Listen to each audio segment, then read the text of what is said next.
Hey, everybody. Welcome to the Random Redshirt podcast. I'm one of the hosts, Zach, and the other host is my brother from another mother, the green In- blooded Vulcan himself, the man who not only has survived every episode, but he also survived the most recent Pond Far, and that is Chris Hodgen. What's up, Chris? I'm speechless. Hello, everybody. I've no, uh, yeah, around the fellow Vulcans around the planet, half Vulcans. Hello, Yeah, welcome, welcome. Hopefully, you're enjoying our show. Perhaps like some Vulcans are in Antarctica as well, or maybe like maybe. around the solar Yeah. system. This is great. I did Think- tell you I was mixing up the intro You a little bit, totally, right? Yeah. you totally mixed it up. I'm like totally speechless. Yeah. Yeah. Wow. Yeah, well, it's good to see you, buddy. Good I to know see you. this has kind of been our this weekly work through the Strange New World season 3 episodes has Mhm. been a nice little escape for us each week. 'Cause I feel like every single week lately for us, we've just been exhausted and busy from all the work and travel and so forth. Indeed, we are. We work hard. Yes, True statement. yes, indeed. And I know, like like a whole bunch of a lot of people work hard. So thank you, everyone, for working hard. Yeah, yes. Yeah. So, Yeah, well, if this is your first time joining us, welcome to the Random Red Shirt podcast. We're a couple of nerdy guys who like to talk about all things nerdy, Star Trek to Star Wars, and everything in between. And please go visit us on Facebook, Instagram, and if you're listening to us on the audio side, we have a YouTube channel with the video version of this episode and many others available right now. And we are now on Star Trek Strange New Worlds season 3, episode 7, entitled What is Starfleet? We are a mere 3 episodes after this one, Chris, away from finishing season 3 of Strange New Worlds. It doesn't, it, I say this all the time, but it never seems like we're this far in. We've watched this many episodes of a season because it just feels like it goes by so quick. it sure does feel like it goes by so quick. And I think I think both you and I agree this is like a kind of a standalone episode on itself, perhaps. And, there's a broader story here, but there's so much to, it seems like, explore throughout like this episode, or excuse me, this series, this season, on they've got to like continue and figure out. Yeah. They've done a lot of different things. Every season they've done a lot of different types of episodes, risky episodes and so forth. I do feel like regardless of what episode they do attempt to try and keep everything somewhat tied together. I mean, I would say the maybe the least tied together episode was the Space Adventure Hour from this season, right? Where it Mhm. just like you mentioned before when we talked about that and we had Mr. Ken Purdy on with us about Yeah. how you felt like that really is it should be its own thing out here in the ether. Yeah. I think it works well as its own standalone holiday special that can be out there that you can go enjoy. And I did enjoy watching it. It was just in the context of this particular season. I wasn't sure like how to make of it. So yeah, but Yeah. yeah. It definitely was different. Mhm. This episode also is different. It has some significant vibes from another sci-fi franchise, which we talked about on the phone, and we will discuss soon. But yeah, Strange New World, season 3, episode 7. What is Starfleet? Directed by Sharon Lewis and written by Catherine Lynn and Adam McElroy. So let's jump into this, Chris. There's a lot to discuss. We certainly have some strong feelings on some things in this episode, and we hope all of you watching and listening to us are enjoying our dive into each week's Strange New Worlds episode. We love doing it. We started doing an episode by episode review back in season 2. We just did an overall season 1 review, I believe, right, Chris? We didn't do Yeah, an episode by episode on that. I think we didn't start that's that until right. season 2, correct? Yeah, correct. Yeah. Yeah, yeah. And indeed, when we did it with season two, it was glorious. We had a lot of fun, a lot of guests with us as well. We did, and that was a blast. We've had Dan Liu on with us for season 2 and season 3 so far. We look forward to hopefully welcoming him back for whatever episode he does in season 4. Sounds like that might be a thing, and they've already wrapped production, so that means that if he directed a season 4 episode, well, I think he said he did. Mm. Then there's gonna it's already done, right? They've already made it. I must say, Chris, really quickly before we move on, and I know we're only on episode 7 of season 3 so far, But if you think back through from this episode currently that we're going to talk about, all the way back to the pilot episode of Strange New Worlds, up to this point, is there an episode that stands out the most to you or maybe is your most favorite so far? Yeah, I really, for me so far, it was the season opening of this one, Hegemony Part Two, and the finale of last season, Part One, Oh, Hegemony okay. Part One. I thought those were great. Those really, really stood out. And it's it's a different side of Pike that you see, and a very, very vulnerable side of Pike that you see too. Since he wants his girl, Captain Batel. He's trying to protect her and make sure like she stays alive. So he's very, very vulnerable in it. I think that was a great episode. Yeah, I Yeah, agree. yeah, It's a great two-parter. We know Star Trek has had a lot of amazing two-part episodes over the decades, and we've discussed this before, but I think you and I would both agree that Voyager's Year of Hell Part One and Two is certainly up there as one of the yeah, best two-parters or multi-part episodes in the whole franchise. yeah. Absolutely, absolutely. So would you rank Hegemony Part One and Two then up there as well as some of the one of the best multi-part episodes of the franchise as well? Oh yeah, of the franchise, I think definitely it ranks up with uh right up there. When we get introduced to Scotty in this two parter, right? So this was really nice. That's Yeah, true. I believe yeah, I believe that is the first appearance of him is in part one, right? yeah. Yeah, that's true. Yeah. So I think that was good. I mean, so this was a standout episode. We both agree, I think with you and I, that the zombie episode was a standout episode. Um, Shuttle to Confari. I think I shuttle to Confori, yeah. Confori. Thank you. Yeah. Yeah. Yeah, yeah. So yeah, how about you? Which ones stand out for you? So honestly, and I think I've mentioned this episode before on previous discussions of other episodes of Strange New Worlds. And I think it's because the intensity and the drama and the writing was so good. And that's the episode Among the Lotus Eaters. Hmm. That's the one where when I saw the name of the episode before it came out, I remember like, what the heck does that mean? But just this idea of the memories and forgetting memories, and just the whole concept of that episode. There were some really deep emotional moments in that episode that honestly have really, really stuck with me. It must have struck a nerve or a chord or something deep in me because that episode has really stayed with me since it first aired. Yeah. Yeah, absolutely.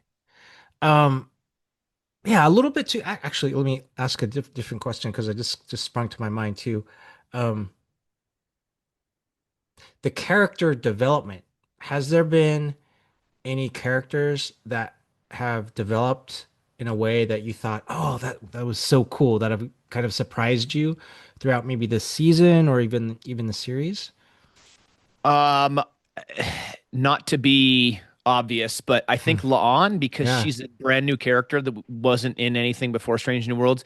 And I say that not just because she's my favorite character, but, and I do think Pike is there as well. But for me, La'an, because of her lineage to Khan. And then there was an episode in, I think it was season two, right? Where they go back. It's tomorrow and tomorrow and tomorrow. And she meets young Khan. She knows who he is and what he's going to do, but she knows that she's also a descendant of him, and this idea of meddling with time and interfering and everything.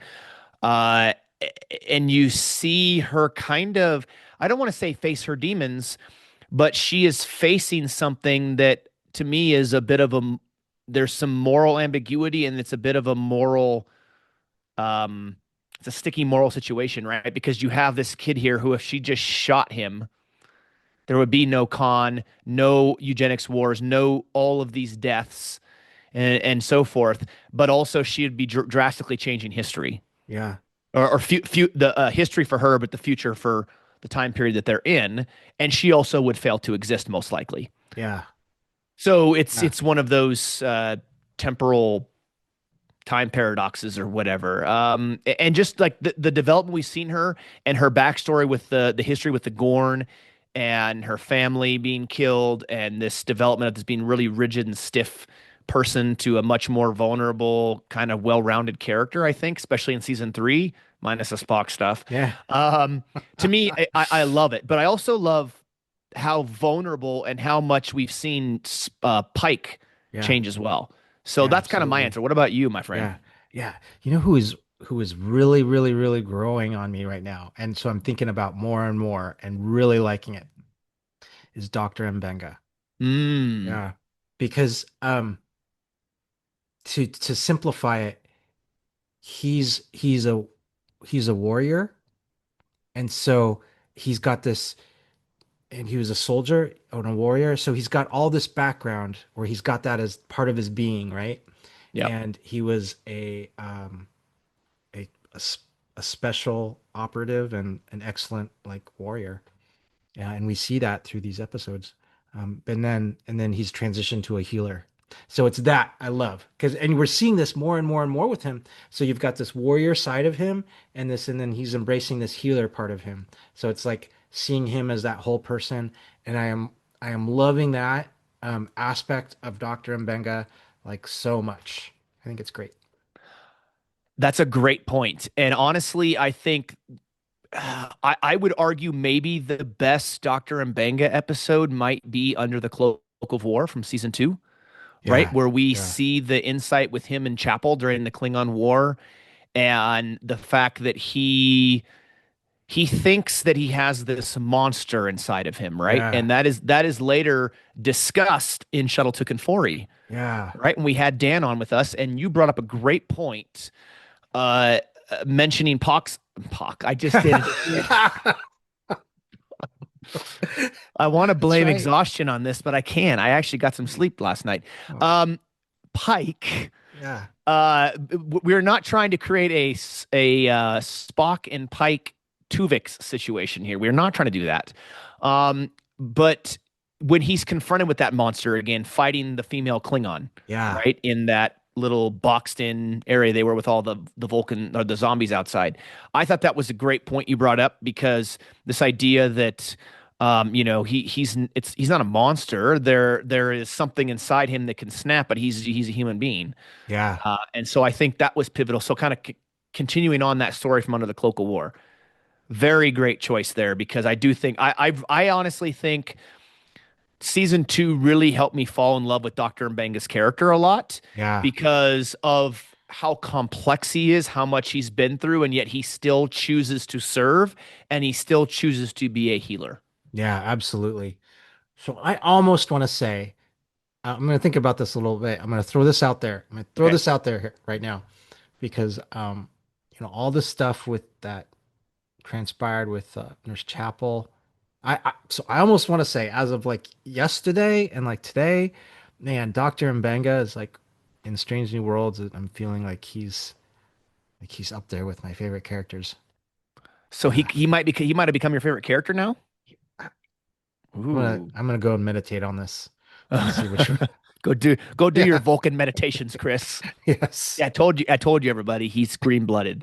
It's just a thing, but that's okay. We love our Vulcans. Yes, I Dr. Mbenga is fantastic. When I met Babs at the convention, Hmm. it was a wonderful guy, and I just mentioned to him how much I really enjoyed his character. And I think how important it is that he is playing a character that is dealing with the topic of PTSD Hmm. and all of the fallout from that and the things that our troops and soldiers and stuff here in the United States come back from war with. And I think it's really important that his character and how incredible he plays it is showing that on screen for people that are dealing with PTSD, and we know how serious of a thing that is. That's a wonderful, wonderful point. Well said. Yeah. Yeah. I, Okay. Let's jump into this, Chris. We got a lot to talk about with what is Starfleet, because this episode is vastly. It's the point of view of this episode is significantly different than I think anything I can think of in Star Trek, and especially in Strange New Worlds. yeah. When you and I first heard the title of this episode, I know we were talking a brief bit and speculating about what the episode could be about. We had some similar ideas, like going, "Oh, okay, they're gonna have to make some decisions." That kind of question, what is Starfleet, or these big moral questions. of Hmm. like where should Starfleet be.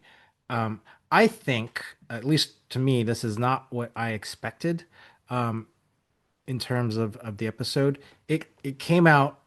I mean, obviously, we all know it's a documentary if we've seen it, so big spoilers. But it was a documentary, and it gave both you and I like these very, very much similar vibes to Battlestar Galactica and how Battlestar Galactica was very much in that documentary style.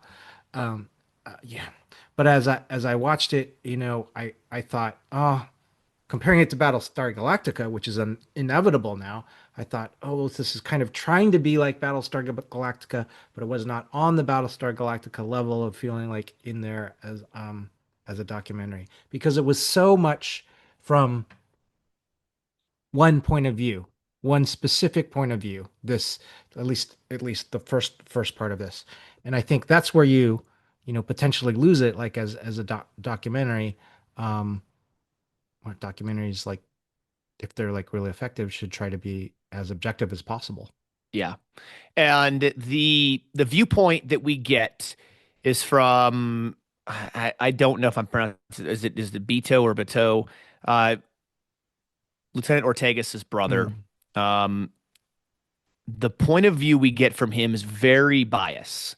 I think the way in which this episode was made, it was made to show a character who is filming things happening around the ship, but he's got a point of view. He's very biased in thinking that his way of thinking is correct, and he believes that Starfleet is this way, and these things happen for this reason, and there's a lot of cover up, and they say they're doing one thing, but in reality, there's another secret reason underneath. And because of all of this, he asks, and you probably noticed this, Chris. All of his questions he asks seem very leading. They're very loaded questions, and I believe that they are meant to draw out answers that are going to validate and confirm his already uh, made up mind, his suspicions, his you know whatever other term you want to use for it, I guess, that I can't think of at this time. Yeah, no, absolutely, you're right. And I think when those questions were asked and he was posing them, um, it at least it made me I feel, and it made you it feel like, oh, we disliked him like as a Hmm. character, right? Yeah. And I think that was the point that was trying to make you like dislike his questions um, throughout this episode. And then I thought that, well, okay, I go through most of this episode feeling negatively towards Ortega's brother. Um, and as I was watching this episode, I was just like, why, I liked him before. I liked him in those other episodes, and now we're in this circumstance, and it just felt like it felt so out of the blue. Like Yeah. we kind of we liked him before. Um he wasn't like this, or it seems like this came out of the blue, and he was just asking these questions, attacking, kind of leading questions. Um, and I found myself going, man, I liked him as a character. Now I don't like him, and didn't think, he was fine. I didn't think they need to kind of turn him into a character like that. Yeah, and this episode opens very differently, right? So there's no opening song Mm. intro because this is supposed to be a documentary. It's supposed to have come from the Starfleet Archives, and there's a ton of information in this that's redacted or classified. Uh, and so we get this kind of text on the screen. It especially the beginning of the episode. The beginning of this episode very much had Battlestar Galactica vibes to it, Mm. 100%. I would say maybe an attempt at trying to be like Battlestar Galactica without actually being like Battlestar Galactica. Hmm. Uh, and it's also interesting too because they use a story for the plot of the episode in order to make the documentary, but yet some of the reasons why or the reasons why the Enterprise is there to help the Lutani we don't even know because they blur out the voice of I believe it's Admiral April that Yeah. that Yeah. Captain Pike is talking to in the conference room with Una, right? So okay, we know it's a documentary from the archives, stuff's redacted, but as an audience, shouldn't we be purview to the reasons why they say, oh, this is classified? What's the means by which we're doing this? Oh, it's classified. Yeah, but that doesn't, it's like you have these holes in the plot and you're not filling them in and you're just saying, well, it's classified. So we can't get a really good feel as to why the Enterprise and why the Federation's doing what it's doing in the documentary story, if that makes Hmm. sense. Yeah, it totally makes sense. So I did feel like there were gaps there. The overall story itself, or the mechanics of like what was taking place during the documentary with the Lutani and the Jukari, that creature, Yeah. I felt kind of mixed on that. That felt like, okay, those mechanics of the Lutani and another race that are going to war, and this then the Jukari, another kind of sentient creature that's being used as a war weapon. I felt was something very much like a TNG episode, or taken from something like that, where there'd be like a Mm. moral question, and then you'd have then you'd have Starfleet coming in on and and kind of dealing with that circumstance. And I mean that's what happened ultimately in this episode. But I did feel that was very much seemed very similar to something that we would have seen in TNG. What about also, because I was reading as well, did this episode remind you at all a little bit of Devil in the Dark with the Horda? Yeah, I think so. Yeah, where you would see this alien creature, and everyone would react like it was a threat Hmm. and treat it and such, until they realize no, it's not a threat. And Yeah. yeah, yeah, I think very much so. So I was honestly like surprised that at least in the so we're not privy to everything in this, you know, we're not really privy to everything in the mission. That's what kind of bothers us, right? So much so I was honestly surprised that, like, oh, okay, the Enterprise is on a mission to kind of capture this creature and then bring it back, against the creature's own free will, right? So I was Hmm. always kind of surprised, like, okay, why would that be? But again, we're not privy to everything. Correct. And I think that makes the story incomplete. So, okay, you're shooting this in a documentary style, right? And they want to have this guy who's questioning people and trying to get to the bottom of what really is Starfleet. Why do they serve? He's asking really, really hard questions. We discussed this on the phone. I think some of those questions are super inappropriate to be asking some of these Starfleet officers, just from a personal nature. Uh, but so you're making things classified, but if it's a documentary and it's from the archives, why can't we get the whole story? Because you're not giving us the whole story. Now, us as an audience who's watching, it's like, well, we have a lot of questions. Why are they doing what they're doing? Why is this way? Why is this that way? Why is this question asked? Why are they helping, you know, uh, the Lutani? What is the whole purpose? What are these experiments that have been done on the Jakaru? Yeah. Those types of things, it makes it for an incomplete story. So it's not that the documentary style was necessarily wrong, but they gave us an incomplete episode. I really feel like Mm. the episode was incomplete because we just have so much we don't know and wasn't explained because it was under the guise of, well, it was redacted. Mm-hmm. Why couldn't they just have the documentary and then basically pretend like the audience has the security clearance to read about it, Mm-hmm. or what would have even been cooler is if they had a character from a different series show up at the Starfleet archives doing some historical research and plays this. Yeah. And they would have the clearance, I don't know. It just to me, I just feel like it's very incomplete. Yeah. Yeah, I totally understand. Um, we get a lot of backstory, or maybe we can say that, maybe not a lot of that. We get a different dimension from our main characters, right? From Yeah. Leon and from Captain Pike and Mbenga and Uhura particularly. Yep. Um, And Ortegas, and especially her too. Ortegas, Yeah. right? Yep. When when Ortegas' brother is interviewing everyone. It's oh so I I'll jump around a little bit, but the scene where with near the end where Uhura and Ortegas' brother are talking and essentially she's like why have you been like doing this? Why are you asking all these things? And she points out that like no, you're doing this because like you're angry and you're blaming Starfleet, right?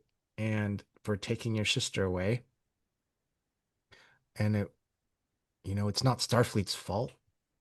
It's not anyone's fault, but this is where you're placing your blame.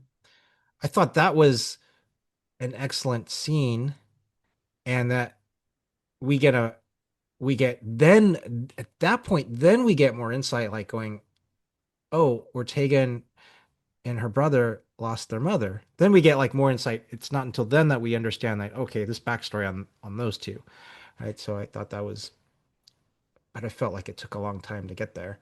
Um, and then the other part that maybe my other favorite parts of this episode, or parts that I appreciated, were the ones with Dr. Mbenga, where although brief, he asked some like terrible questions, and the Hmm. expression on Mbenga's face is just like this beautiful like piece of like acting, and then Yeah. which I thought was just glorious, and so I thought that that part was good, and other backstories too, right, as well with Pike and Spock. I I agree. I think that there could have been moments where they jumped from the documentary to then actual moments in the event that, or events that were going on, right? And Mm-hmm. kind of gone back and forth a little bit to give us some more backstory of things. I believe I read somewhere this was the shortest episode of the season.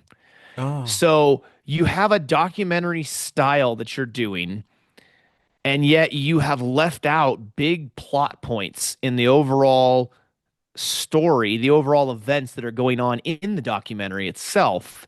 And yet you took the least amount of time of any episode. Like, why not take another 7 or 8 minutes, or 10 minutes or whatever, that however much time you have, in order to help give us more of that story, fill more in. Like, I would have liked to have known more about how did, Lieutenant Ortegas and her brother's mother pass away. I don't think they explained that.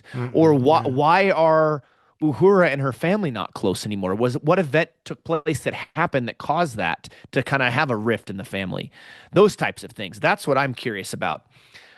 Uh, so you leave a lot out and you took the least amount of time. To me, it's like you kind of missed the mark there a little bit, in my opinion. You had an opportunity, but you didn't take that opportunity because you didn't use up enough time Mm-hmm. to fully flesh out the story you wanted to tell. I think it's an interesting idea. I'm not against this documentary idea and the concept at which they attempted to do it. I just felt like you left stuff on the table that you could have got to. Mm-hmm. Mm-hmm. Yeah. Those are a lot of great points that you made. Yeah.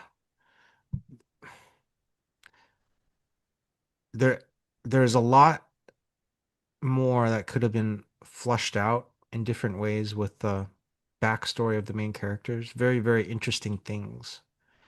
Um, and then in terms of the mechanics of the overall story and circumstance that they were in, um, maybe more that could have been done with the Jikaru and the Latani in that circumstance, right? If that was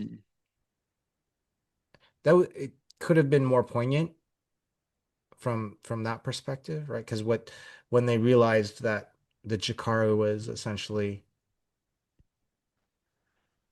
um, I guess, tortured in a way, like Experimented transformed, on, yeah. experimented on, There was a line in there too, I Yeah. think, right, where they say something about how they did some their genetic modifications or experiments on its mind so that it was unable to do certain things. And basically, I mean, we know that that this creature, right, is being used by the Lutani as a weapon. And in fact, there was a statistic they put on the screen that said something to the effect of the Lutani, and then what was the other race that they were fighting against? I don't remember Oh the yeah. specific name, Yeah, I don't but know either. the Lutani, I believe, had lost significantly more people than the folks that they were battling. And so obviously they're using this weapon, or maybe they were the ones that I don't know. It doesn't matter. They were using this being or these beings as weapons, right? In a war. And it was obvious uh once Pike and the Enterprise and the crew started to figure out what was going on, they decided that, look, the Jakaru are a sentient life form. They're not meant to be the subject of experiments and to be used as a weapon and so forth. And therefore, they weren't going to go forward with bringing this creature where it needed to go. You know, Spock in the shuttle, that scene in the shuttle where Spock is, mentally and be able to communicate with it telepathically is one thing. But did you feel like all of a sudden Uhura jumping in that chair and being able to communicate with it was a bit of a stretch? I know she's like, oh, why train for this? How? When did you have telepathic training somewhere? You never mention anything. There's been no mention ever of Uhura, all of it doing communication training to use mental telepathy to communicate with some extraterrestrial being. Like, did you find that a huge stretch and a huge like what the like WTF moment with Uhura? I think that was a leap. That was a Yeah. leap for, and I found myself going um kind of questioning and think about the scene with Uhura and Pike and the first officer Una, where And Pike Dr. is Mbenga, I think, and was in there too, right? Benga, Yeah. yeah, yeah. Yeah. I think and Pike's saying, no, I can't risk it. I can't like let anyone, I can't risk anyone else. And she goes, well, too bad, I volunteer. I was like, how does that work? Like Yeah. he was, how does that work? He can't like all of a sudden So she's yeah. yeah, you volunteer, therefore, oh well, you volunteer, so therefore my hands are tied. Like he just said no, and you're like, well, I volunteer. Like, what would have been funny is if we would have looked at her and gone, still no, but thanks for Yeah. volunteering, Yeah. like something like that. But yeah, I don't know. I'm glad you felt the same way. I thought that was like, what? Yeah, like, Yeah. um, It goes back to this idea that there has been a couple of small underlying issues that I've tried to kind of ignore as much as possible that kind of irk me a little bit with Strange New Worlds, and that the idea that like compared to other series, right? I would say let's compare Strange New Worlds to TNG for a minute, right? Picard gave his crew a fair amount of leeway when it came to being a little bit, for lack of a better term, sassy or speaking up and speaking their minds and so forth, mhm, right? Not necessarily questioning orders, but just being more outspoken. We know that that's not a thing when Jellicoe comes on board, right? mhm. Captain Jellicoe comes on board and pretty much just comes in with some real tough, strict rules and doesn't care how. I mean, you know the whole thing. We've talked about Captain Jellicoe before. Uh, I feel like on Strange New Worlds, Pike compared to all the other Star Trek series I've watched, do you feel like Pike is maybe the most lenient with allowing his crew to speak their mind? And let me give you an example because in this episode, and actually not even this episode, season 3 as a whole, I really feel like they have made Lieutenant Ortegas very insubordinate the whole season, way more than she was in the first. Like in the first 2 seasons, she was a little bit sarcastic and funny, and that was fine. But I feel like they've brought her character across the line now, where I feel like almost every week and every new episode, there's a part of me that just the way she's coming across, it feels more and more and more insubordinate. And you're just like, wow, I'm shocked that the Captain Pike allows her to be that much the way she is. Does any of that make sense? Am I way Yeah, it off in left does. field or Yeah. what? Yeah, it does seem that way. And I agree. Like the stuff that's happening with Ortega's, and we know it's rooted in her injury, or I think it's rooted with her injury with With the the Gorn Gorn. and everything, and Yeah. maybe that's what it Yeah. is. But But you know, but I feel like that's still hanging out there as a thread to keep pulling on. Yeah. right? So I don't think it's resolved. Um, And maybe that's why. Maybe they're yeah, using that to eventually get to a point where something happens or whatever. yeah, but I feel like somewhere along the line it would have either been Una or the captain like saying, "Hey, you need to go and like spend some time and and talk with Doctor Mbenga or go through some therapy, some therapeutic sessions, right, and try and work through this." I think I think they would have done that. They would have said, "You need to go do this," Well, maybe. didn't Una try to do that on was it the no, it wasn't the last episode. There was an episode this season, right, where she Mm. calls it was the one where she's got to navigate through. It was a Shuttle to Conforti episode. Yeah. It was the episode where she's supposed to go really slow so she's not detected, but she ends up speeding up against orders. And Una calls her into her thing and says, "You can't do that again. You're being Hmm. insubordinate and everything." And then it seems like, okay, maybe that's resolved. And now she's going to kind of go back to the Ortegas we know, where she's, a little sarcastic, but funny and no issues there. But I just feel like every episode she's getting worse. And this is not a slight against Michelle Navia. I think she's played this character absolutely brilliantly. This is about the way in which they're developing the character across this season. Mm. Yeah. Yeah. I understand. There's another thing on this episode that confuses me. I want to see if you were as confused. But you remember, like, the Jakari comes out of the planet, comes out of the ocean, and I think you have a Lutani. I think it was a Lutani shuttlecraft or vessel that comes up to it, starts shooting at it, and then I Mm-hmm. think it was shooting, and then they have this match, and the Jakari sends this radiation beam out, and then they beam the Lutani doctor aboard, and like as they're trying to heal her, she says something like, "You can't let them take or don't take the Jukari back to the Latani. It was all a big mistake, like what we were doing." So when I saw that scene, I was like, okay, that doctor is trying to protect the Jukari, maybe, or say it was all a big mistake. Then why did she come and start like shooting at it? And I didn't understand like why that happened. I was like, Yeah. what just happened there? So Yeah, agreed. That felt very, and it kind of felt like that moment happened and then it passed and then it was never addressed again, yeah, right? yeah, It just was like this kind of bubble and then we moved on. yeah.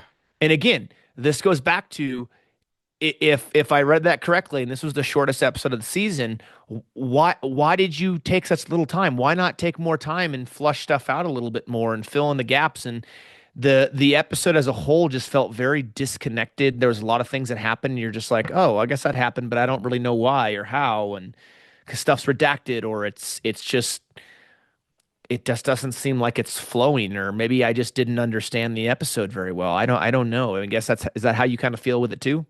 Yeah, I'm processing it and seeing how I feel with the entire episode. I think that it of this season, and maybe the series too, it's definitely not like amongst the top for me as I think about this episode. Um, it's got some good like points and scenes in here with a lot of promise and potential, but I just feel like it gets overclouded by a bunch of the other stuff that happens in this episode. I agree. And I think if we may, Chris, I think we should go back and talk about the Yeah. beginning of this with Beto. Um, because in the beginning, he's asking a lot of questions, right? And it's this start of, well, what is Starfleet? He talks about warfare. He talks about, is Starfleet just an empire? Are they colonialists? Are, this idea maybe like a manifest destiny? Are they war criminals? These kinds of things, right? Stuff that you're just like, this, what is he getting at? Um, and yet also you have the characters. So he's asking these tough questions, just almost like in a personal log, right? Hmm. Like the overtone of the documentary, the intro of the documentary. Then as he's interviewing the characters, it almost feels like a Starfleet recruiting video where you're like, yeah, I'm part of Starfleet. It's like Starship Troopers. I'm doing my part. I'm doing my part. I'm doing my part. Would you like to know more? It's very much kind of feels like that, right? With like, well, we're in Starfleet because we do this, and we're out here and exploring and blah blah blah blah. And then the tone changes drastically when he starts asking these questions. He asks Pike, I think, right? Have you ever seen somebody die or something about dying? He asks La'an, what does it feel like to kill somebody? These types of questions, and it's just bizarre to me. Like, what are you trying to get at? I guess the idea is that he has, like we said, these preconceived notions in his mind. He thinks Starfleet is one thing because it took away his sister. And what he learns over the course of the documentary is that really isn't it at all. That Starfleet is much more than what he thought, right? It's not just this, that, and the other. It's complex, but it's not. They're not war criminals. They're not warmongers. They're not. It's not a an empire looking to conquer and so forth. And I think from that perspective, I think they were successful in the episode. Hmm. I think they were successful at showing a very biased viewpoint that is then changed over time by seeing the truth and reality of what actually happened and happens. And his tone changes. And so I think that overarching story arc and the way in which they shot it, to me, I think made sense and was somewhat successful. You make a great point in that, like throughout this episode, through the different ways, I guess that he's asking questions and showing bias. You have at the beginning a very very biased perspective. Yeah. Like nothing has changed. The people are it's still the same people. They're still on the same mission.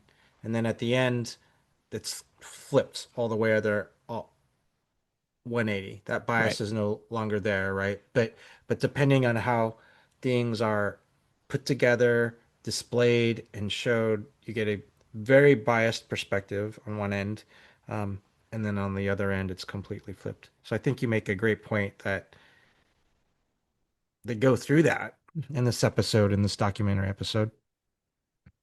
Um, those scenes with Pike and Leon, where he asks, oh, what does it feel like to either whatever it was, see someone die or have a crew member die. And Leon, he asks, "Oh, what does it feel like to kill somebody?" I just feel like, yeah, that was just so so out of place. Mm. I mean, it makes you dislike him, and I think that was the point. Yeah. But I was just like, I also felt like, how is that going to be in a documentary? And then, but Pike's response to that, I thought was just marvelous, and just Mm. what a marvelous response, right? And he just essentially he calls him out, but he calls him out in a very very teaching moment, and says, if you were in my position, I don't think you would feel very good about someone asking you that. He Yeah, and I think he even says something to the effect of you shouldn't see someone die, it's not good, or we talked about this on the phone, and I think you brought up a great point about Pike's response, and that is it was very professional. It was very very captain-esque. Yeah, And I think because as we talked earlier, he could have easily just flown off the handles and been like, "Nope, this is over. We're done. No more questions. We're done." Like so could have Lon, right? But they didn't. They answered the questions. They were professional about it. They weren't rude or uh, salty or anything like that. They were consummate Starfleet professionals yeah, when it came to that. And I think that was well done. They could have easily written it to be a much different reaction from those two characters, but I think the reactions that they wrote into this were spot on. yeah. It's like, yeah, his response, Pike was seemed like he was acknowledging someone that was so so so naive, but naive in a arrogant way, Mm. and then his just response was just like you said, consummate. like professional and a teacher at the same time, you know. So And he's been on board the Enterprise for a little while. So yeah. my question is so what he has seen from the crew and their mission so far that made him believe those things and the possibility of Starfleet and people being like that because he had these preconceived notions in his head. Like, so what he's seen, all he's seen so far in the Enterprise drove him to think those things, or he already had those things in his mind, and what he saw just further pushed him down that bias road. I don't I, know. yeah, I think you and I feel the same way. That's just so out of place. Hmm. Like he was a likable like character Yeah, before. I mean, he didn't he go to the away team with the episode the through the lens of lens through time. the lens of time? I mean, he was there. Yes. He was in the predicament and he was watching them, they were on a scientific mission. And then when it went wrong, they were trying to get back and keep everyone safe. Yeah. So, ah, Yeah, I don't know. I really don't.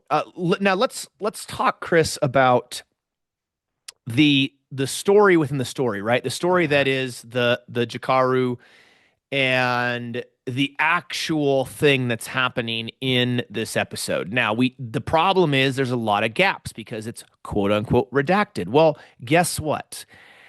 If anybody has watched X-Files, they know there's lots of stuff that's redacted, but yet as an audience, now granted it's not documentary style, but as an audience, we still see the things that happen in order to give us the whole story and the whole picture. That's what I think was missing significantly from this episode. That being said, the idea or the concept and the way in which the Enterprise and its crew responds, I think, is wonderful.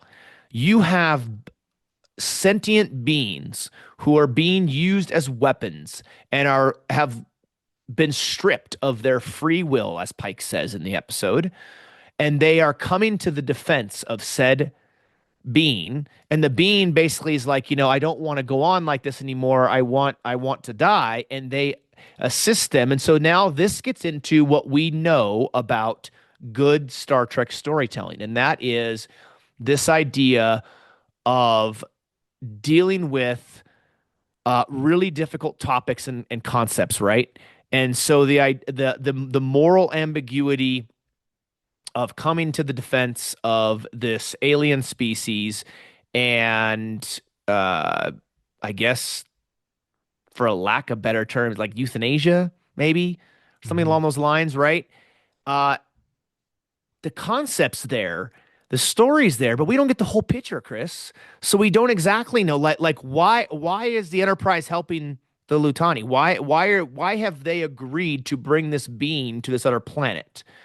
They clearly don't know enough about the being because they didn't know it was being used as a weapon. They didn't know it was a sentient life form. They didn't know all these things, but they just magically agreed to go do said thing. Well, we don't know. We don't know why they're helping them, why they've agreed to it, because the stuff April, we believe on the conference was saying to Pike and Una was blurred out. So we have what I think is a great typical Star Trek storytelling wrapped into a documentary, but there's a lot of holes and we don't get enough to really appreciate the actual story. Mhm. Yeah. Yeah, this is where that story within the story made me feel like something from TNG, where Starfleet would give these orders to say, take the Jikaru and and go help this other um, civilization, and Captain Picard and the Enterprise crew would find something like, oh, well, this isn't right. No, we shouldn't do it. And then there'd be like this, the there'd be the Captain Picard reporting this and saying, we can't, this is against our principles, and um, then you'd see it conclude that way. Uh, yeah, yeah. I, uh, you Go know, ahead. oh, the beginning of this episode too, when it was the narration was very much like, oh, it's Starfleet when they're talking about colonialism, and they're talking about empire, like it's a fine line between um, a federation and an empire, and right, and then they kind of goes into that manifest destiny and colonialism. I I I wish they would have been. I took it kind of the wrong way actually. Like when I was seeing that as part of the documentary, I was like, hmm, I didn't feel good when I was seeing that. And then I was kind of wishing they would have kind of looped back and addressed all of that at the end of the documentary. I don't feel that they did. They felt it was more like addressing the individual characters, and it felt like it turned into a recruiting documentary, like at the end, Yeah, but not really addressing, hey, what is Starfleet? right. Maybe I feel like that. Did it address what is Starfleet? I don't know that it did. I, yeah, I mean, I think from the individual character's perspective, maybe it did, but to address the question, because I know we've had several discussions, and I know you like to talk a lot about the titles of episodes and what they Uh, mean and how it plays in. I really enjoy those discussions. So to have that discussion again, what is Starfleet? You could kind of throw your hands up a little bit and say, I don't know, at least from the perspective of I mean, as fans of the shows, we know, right? But from the perspective of, if I'm watching this documentary, does it answer that? I don't know that it does. We hear from the characters as to why they serve and why being in Starfleet's important, but they don't necessarily, like you said, I don't think they really get after the actual question. ah, this is starting to bother me more and more that I think about it. Like Mm, as I think about like, oh, what is Starfleet and what is the Federation? There could have been like a lot more that it really goes into. This is where I feel like it's more centered around. I make it like a TNG episode and something that Captain Picard would be so astute at kind of answering because if it's the idea of the opening intro, like space the final frontier, and like these are the voyages of Starship Enterprise and its mission to seek out new life and civilizations. It doesn't do that. This doesn't do that, right? Because yeah. that's what part of what Starfleet is. Um, Yeah. Exploration, right? exploration. Yeah. Exploration of both the external like and internal selves. You know, I will throw a quick plug, a very short plug in here with DS9 in the sense that's why I love that show so much Yeah. because while they say they never go anywhere, which is not true, they do a lot of internal exploration of characters and character development and character arcs, which is what makes that show so great. I think that's one of the things that we do a lot of on this show when we're talking about anything we're talking about is that internal exploration piece. Yeah, absolutely. I mean, you could have wrapped this up where you had the story within the story of the Jukari. I always feel like I'm gonna get that name wrong, but I think it was Jukari. Yeah. Um, and that sentient life being tortured, being like changed, um, and then wanting to end its existence, right? But you have this whole thing of you could tie that into what is Starfleet is recognizing like when this happens, what do you do? How do you Yeah. deal with that? Um, you know, part of Pike's part of Pike part of what Pike was trying to do in this particular episode is protect the Jukari people. He set up a sanctuary for them and wanted to protect that species. Oh, I know it's there, but throughout it is there. That action is there in this episode, but it could have been, I think, discussed more in that at the end to contrast the beginning where it's talking about, hey, there's this fine line between, um, you know, how do you know if you're an empire? Colonialism. So negative, like Hmm. at the beginning. Um, I think it needed a contrast. Yeah, I agree with you. Now, I know we've had a lot of I don't want to say bashing, but we've had a lot of negative things to say about this episode. I do think from a very positive perspective, what I really liked about this episode was the background exploration, in particular of Uhura and of Erica Ortegas. Yeah. because I think we begin to see more and learn more about their backstory that we have not gotten up to this point. Yeah. Yeah, and it was a beautiful moment between like Uhura and Ortega's brother. Like eh, and we learned more about Uhura, and I'm not sure like with her family, I'm not sure I understood it correctly. Um, but I wasn't so sure her family was still alive. I thought when she was talking, oh, did her family die somehow? Now I'm not Yeah, sh they didn't fully explain that. Yeah, yeah. So I thought, oh, okay, that was I'd like to learn more about that. Um, And there was even a question that Beto asks Uhura about did she have any friends at Starfleet Academy? And she says not really. And then she said, well, she had one. I think it was a roommate, right? They were friends. And then she finds out while he's filming the documentary that her friend died on a ship in a previous episode of Strange New Worlds. Um, and that was really hard. But what she realized was that her friend, her roommate from the academy, died for something she believed in, and that herself and others, that's one of the reasons why they're serving, is because it's Starfleet is something that what Starfleet stands for is it's something that they believe in and they're willing to risk their lives for it. That still doesn't answer the what is Starfleet question, but it does answer a question of why are they in Starfleet? What are they here for? What are they doing? I did like that. I you think did that like gets it. back to a more personal, character driven type of response. And I think that's important. You know, I felt really negative on that scene. It made Oh, me, you did? yeah.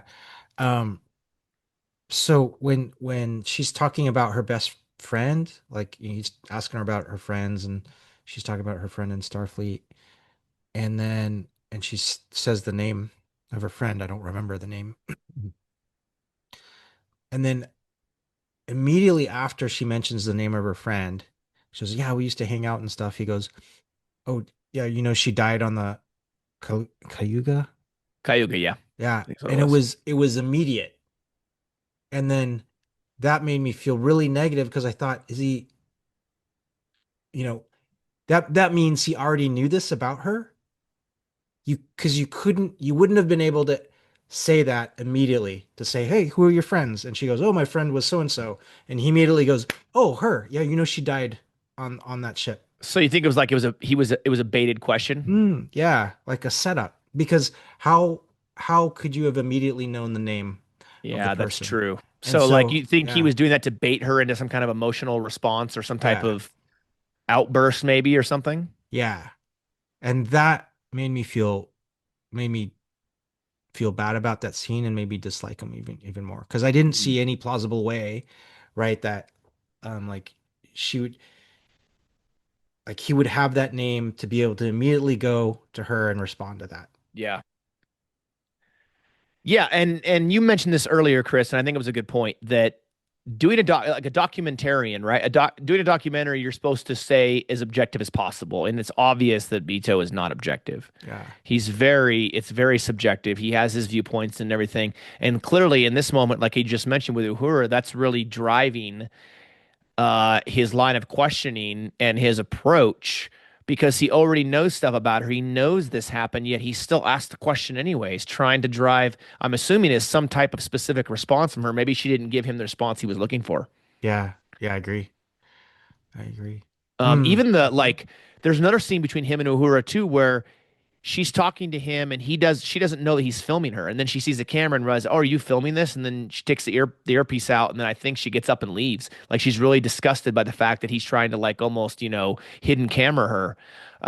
Same thing where he's like the camera's peeking kind of around the corner, but then it pulls back and it peeks around again when when Una and Pike are talking, and it's like, how is he sneaking around? It just it doesn't fit. Like things are so disjointed, I feel like overall.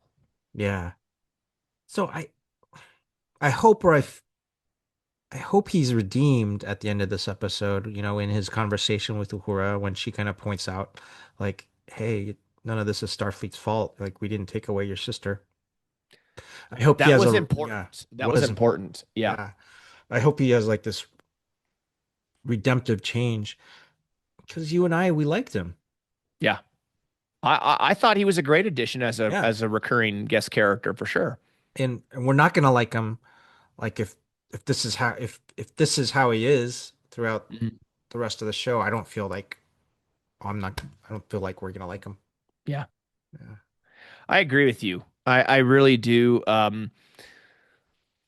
It's almost so I made this kind of some mild comparison when we talked before about kind of comparing him to what Jake Sisko went through when he stayed on board Hmm. DS9 after the Dominion had taken over. And he was recording like and writing behind the lines, even though Dominion were stopping pretty much all his transmissions, and they wanted to make sure they wanted him to write something positive and very slanted to make the Dominion look like this great thing was happening, and it was biased journalism, right? And Yeah. he wouldn't do it. And now we're getting something similar, but completely different in the sense that he, Beto is not like Jake Sisko in any way, shape, or form. And Beto is writing from a or creating a documentary from a very, very biased perspective. And so I think the approach that was taken in this episode to me probably makes this episode my least favorite of season 3 thus far. Mhm. It's not that it's like the Yeah. most horrible episode I've ever seen or anything like that. There's far worse episodes of Star Trek. There are good things about it, like we mentioned, but overall, I just wasn't a big fan. And to be completely honest with you, Chris, it actually took me 2 times to get through this episode. Oh I started to wow. watch it. I fell asleep first time. I missed like half the episode, and then I had to rewatch it today from the very beginning. And I found myself not. I don't know. It's like I had a hard time finding this episode capturing my full attention the entire Hmm. time. Hmm. I don't know what it was. It just wasn't. It just didn't jive with me that much. Yeah, no, I agree with everything you said, and I agree that it is not my it is my least favorite episode of this season. And at the end, when you just see I at the end of the episode when I just see the credits roll, I just found myself going, I don't know how I feel about this. That Yeah. was my kind of ending sensation as it went through. I had a lot of questions, right? We talked about there's so many gaps that we don't know because it's under the guise of being redacted. Or it's like, remember there's several answers that like Pike gives and other people give are like, oh, it's classified. Oh, it's classified. It's classified. Is that just like a cheap way out of not having to write more? Like, maybe they only had enough budget for 40 minutes. I don't know, but it does things don't equal out if you are not taking if this is the shortest episode. Is there a reason why it was the shortest episode, or is it just because you didn't have enough stuff to fill up almost 50 minutes? In fact, I think one of the episodes this season was over 50 minutes. Hmm. So I don't know that it's a budget thing. I mean, this episode clearly had enough visual effects that I don't know it was a budget related. Maybe the visual effects took a huge chunk of their budget. I don't know. Who the heck knows, right? But it's like if you're only going to take 40 minutes and you're going to have a bunch of gaps, to me, I don't get it. Hmm. I don't get it. Those two things don't typically go together. I liked the scene where Captain Pike is asked something like, "Have you ever disobeyed an order?" And he pauses and he says, "I can confidently say that that is classified." I liked that scene. Well, we know he's disobeyed orders, Hmm. right? Yeah. So, and honestly, can you think of a captain in Star Trek who hasn't disobeyed orders at least once? I Hmm. think all of them have multiple times, and most of them have, if not all of them, have violated the Prime Directive at least once. They keep getting promoted. Yeah. And they keep getting promoted. So clearly, the Prime Directive isn't really the Prime Directive. It's more like the Suggestion. whenever Yeah. whenever you feel like it directive, not the number one directive. But yeah, I love Strange New Worlds. To me, this episode maybe was the first real miss. I can kind of Hmm. Space Adventure Hour. I don't know. I know we still have three more episodes to go. Maybe we should wait till the end of the season to kind of talk about this. But just in the back of our minds, or at least in the back of my mind, we're going through season three, I'm thinking, how does this season compare to the first two seasons, right? Hmm. Because the actors, of course, maybe they have to in their contract. They're like, well, season three is going to be the best season yet, and there have been some great episodes in this season, and maybe there's still, we still have three more episodes to come. But I don't know if season three is my favorite right now. I'm thinking it might be season two Hmm. from beginning as an overall Hmm. season, As right? an With overall, yeah. I, Yeah. I don't know yet though, and I think we probably need to wait till the season's over to really have a full scope and view of the season as a whole. Yeah. But if you're watching and listening out there, please tell us. Do you think season three has been worse than the first two seasons? Was this episode a huge miss? Have there been other misses so far in Strange New Worlds? We want to know your thoughts. So send us an email, leave us a comment on YouTube, post on our Facebook page on one of our episode, our an episode announcement. Let us know because I'm really struggling with that. I don't know yet. I'm kind of on the fence. Mm. Yeah, I understand. What about I you? understand. I mean, let me Yeah. ask you this question directly, Chris. Do you feel like this episode was a miss or off the mark or something compared to what we've gotten thus far? Yeah. I f- feel like this episode came out of the blue for us, and Yeah. just didn't fit in anywhere. Yeah, I agree. Yeah. It does feel Um, like that. yeah. It really does. But then again, you could also argue the Space Adventure Hour one kind of feels like that too. I did like how you compared that episode to the Christmas specials in Doctor Who. Yeah. How it's I mean seriously, that's a Yeah. great comparison. It's its own thing. Put it out here, enjoy it for what it is. Um, but I know you're really big on this, and I've kind of become this way too from all of our discussions we've had on the phone, through text message, and through our podcast. And I know you're really big on episodes helping to further character development, further the plot, move the story forward, and not just stagnate it or actually regress. Yeah. Is that a fair Yeah, statement? absolutely it is. Yeah. So Yeah. so how do you feel like do you feel like Space Adventure Hour and an episode like this did that where did that fall on that scale? Did it regress? Did it stagnate? Did it move things forward? I'm really interested in your your views on that. Well, from a character standpoint, and to talk positive, I'll talk positive about this episode. Um, was I I I really liked the scenes with Mbenga when you kind of think about the the warrior and healer contrast. And those scenes were just very, very quick, but I thought so like well done. They were able Babs was just as an actor was able to do so much with just those quick times that he had, and you see is a very, very complex like individual. Um, and then with Spock, I feel it was a little bit advanced, where Spock said, "Hey, I'd be shunned if I stayed on Vulcan, but I'm not shunned in Starfleet, and I can explore this other side of who I am, like as a half human." So I thought that was good, and the quick at the end Ortegas part, um, where we finally come to the realization that, oh, they lost their mother. We don't have the whole backstory, but there's something there. There's some tragedy that happened. um and then with Uhura, there's something that happened, some kind of tragedy that happened there. um I feel like those characters were advanced a little bit, but there's other ways that they could have been advanced, I think, in the same way. So Ortegas, Uhura, um, Spock, I don't think really advanced as a character, but you just kind of it was good insight that he had, and then Mbenga, and then Pike, I felt like that was just elevating, kind of maintaining who he was. Like his answers was a very captain-esque Pike kind of answer, and like we would expect those kind of answers for him, and this kind of like reinforces like who he is as a person. So I think those are the positive like parts about like this episode in terms of advancing the characters.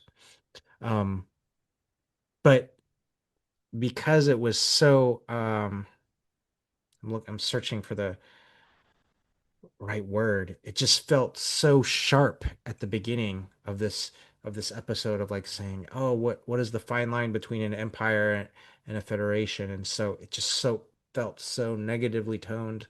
And yes, I know you come back around through the 360 of the episode and supposedly is supposed to feel like maybe that's resolved through this kind of positive look of the characters now and how they've responded. But I don't know from my perspective, was it all the way positively resolved? Because I think they needed to kind of answer the question like what is Starfleet? Because if if there's sorry to keep going, but I'm just starting to No, no, having no. this I like I, I train of want to hear thought. your thoughts. Please, Yeah, yeah, please do, Chris. yeah, Please, please, please. yeah. If you kind of think like what is Starfleet and Uhura, I think even brought up at one point like, hey, Starfleet's got these resources. Well, yeah, absolutely, it has these resources. And what is Starfleet if you have something um, like a branch of humanity that wants to explore, but then with that exploration comes a whole bunch of responsibility.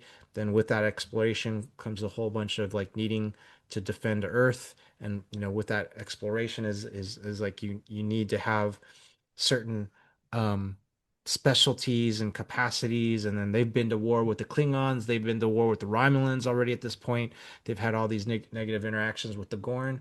Yeah, if you think of what of Starfleet, you absolutely have to have this capability to be uh, to defend yourself and to be formidable, right? Just like Dr. Mbenga is. Dr. Mbenga is like a whole person in that he's a warrior and he's a healer, and he's kind of integrated that into his same like person. Like what is Starfleet if all Starfleet can be is just exploration with not being able to defend itself as Yeah. like an entity? Then what is it? Then then it's not what the Federation or like humanity needs. And I feel like that kind of needs to go like tied back like into it. Because you could have the perspective like, yeah, it's a fine line between being an empire and a federation. Well, then talk about what that fine line is and what makes the difference, and talk about the values of what makes a federation and what makes an empire and how you can tip the scales. Mhm. And if you're going to ask the question on what is Starfleet, then start doing exploring that lens through those values and through the people that have those values. And I think you could really like expand and extrapolate more. And that's where I felt like this is very much the type of like topic that like both Captain Pike and Captain Picard would be like, and even all the captains would be great at kind of exploring. Yeah. I think that maybe they could have done this episode, the exploration of Starfleet. It's a great point. Um, if it had been not in a documentary fashion, right? Like if Beto had just been around the ship and been in those moments or talked with people after things had happened just to understand. And if he asked the question, what is Starfleet to one of the characters, they could have explained like, well, this is what Starfleet means to me. This is why we're doing what we're doing and so forth. Um, you made some really great points there. This idea of coming back around and really exploring into those questions. And when at the beginning he asks those questions, he doesn't, it's not like he's like, oh, well, is the Federation just bunch of colonialist empire and all this stuff? And then at the end, you could say, what I saw through this event showed me X, Y, and Z. But he didn't do that. He just asked these open-ended questions, and then that's where it's left. Yeah. Yeah. So it felt very disjointed in that way. Yeah. And he says, I think even Uhura like acknowledges like, yeah, someone has to be able to ask those questions, right? Mm-hmm. Um, And he's like, yeah, I gotta ask them. Well, then come about and kind of maybe fully flush out the answer. It sure is Yeah. easy to ask those questions when you're protected. I'll Yeah. say that, right? So Yeah. yeah, when you're protected and in a place like Yeah, it's easy to ask those questions and kind of, Yeah, he wasn't there when they were fighting off the Gorn or the humans that randomly made a ship that can destroy worlds or I mean well he was there for that, but I mean he was somewhat protected. Yeah, it's a good point you make. It's easy to ask questions and to challenge and to poke the bear when you are safe and when you're not in any danger, but when you are, it's much different. I did like the so when he was asking Lon a series of questions, right? And this idea of, what something about her specialty, right? Like what makes your specialty so important or something along those lines. She talks about her history with the Gorn and so forth and this need to be able to defend themselves. And he asks, well, what would you have done? Or would you have killed the Gorn? I don't remember the line of questioning. She's like, well, when it comes to the Gorn, you have two options and you can fight but the best option usually is to run if you can. And I like that she's explained it and maybe that helped him realize, look, they're not out there just running around killing people and taking over planets. That you do have to be able to defend yourself in some way, which you mentioned. I think yeah, that's important. So I, we gave this episode a lot of flack, but I do think the way this was written, and I think the writers of this episode, Catherine and Adam, I like that the way in which they wrote the responses the characters gave to this very biased journalist, this very yeah, biased documentarian that apparently he's become, because I think their answers initially start out as like what you would consider like that kind of recruiting video and yeah, become personal. So I really like the way that flowed, and I do think that was some really good writing. yeah, I agree. And Leon's answer, I think he asks her, if you encounter the Gorn, would you shoot first? Oh yeah, And that's right. Yeah. her answer was marvelous, right? Yes. Like, no, you run, if you can, you run. Oh, that was a great answer she had. Yes. Yeah. So overall, while this episode we definitely feel like has its issues, I do think mixed in amongst the episode is some really great writing. I mean, Mm. traditional great writing in Star Trek, and Catherine Lynn and Adam McElroy did a great job with a number of these scenes. Yeah, there's some things we certainly had our criticisms of, but there was still some really great writing throughout the episode. Yeah. Yeah. In particular, like I mentioned, and you've brought up as well, the responses to which our main characters gave to these some of these really idiotic questions that this guy's asking, that Beto's asking, I think were brilliant. Yeah. And they're very nasty questions. And so, Yeah. I mean, we know the writer's like, yeah, I'm sure that was on purpose, right? These just Mhm. nasty questions, and you just had uh these great responses. I would never ask a combat veteran, what does it feel like to kill somebody? How many people did you kill? I would never do that. Yeah. If they were to divulge that information on their own, that's certainly different. They feel comfortable saying that. I would never ask those kinds of questions because that's so inappropriate. And I mean, it's a terrible thing to ask somebody who's been through that stuff. Yeah. Yeah. Uh, And Chris, maybe yeah.